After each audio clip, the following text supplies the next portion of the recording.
So, ito na nga yung araw ng birthday ni Mama, kaya nagpabook na kami para sa aming staycation sa Te Aroha Escape White House, Talisay, Batangas. May pool yan? Oo, sa likod. Gusto? Sa bababaan po. Oh my God, here na tayo. Ganda. Kaya kung may bala kayo pumunta dito, napakagandang place. Ito yung sala and kitchen. So, akat naman tayo sa taas para makita nyo rin yung bedroom.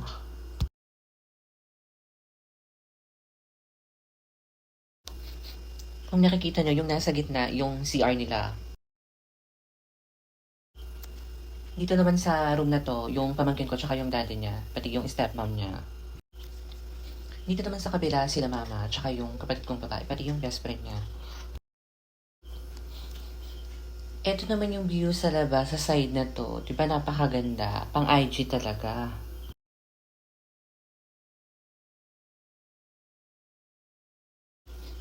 Kung gusto mo ng peace of mind, magpabook ka na ng advance dahil ang haba ng pila. Napakatahimik ng lugar na to, promise. At dumating na nga ang best friend ni Mama. Grabe, ang saya nila. Pinag-uusapan kaya nila kung paano sila magiging contractor ng DPWH.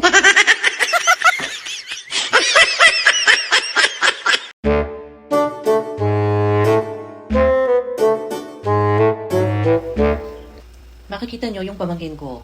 Sumasayaw pa kanina sa loob. Ngayon, nasa swimming pool na. Hindi na nakatiis. Gusto din daw niya maranasan ang maging isang Nepo Babies. Dahil sa sobrang sakit niya sa swimming pool, hindi na siya umalis sa pool. Pagkatapos ng 2 oras, andito pa rin siya. Nakalimutan ko palang itanong sa batis ng katotohanan kung saan ba matatagpuan ang buwayang wala sa tubig.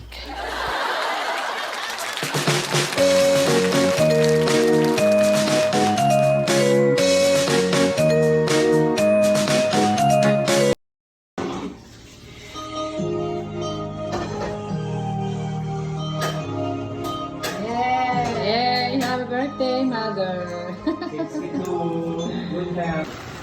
Bata yung isa.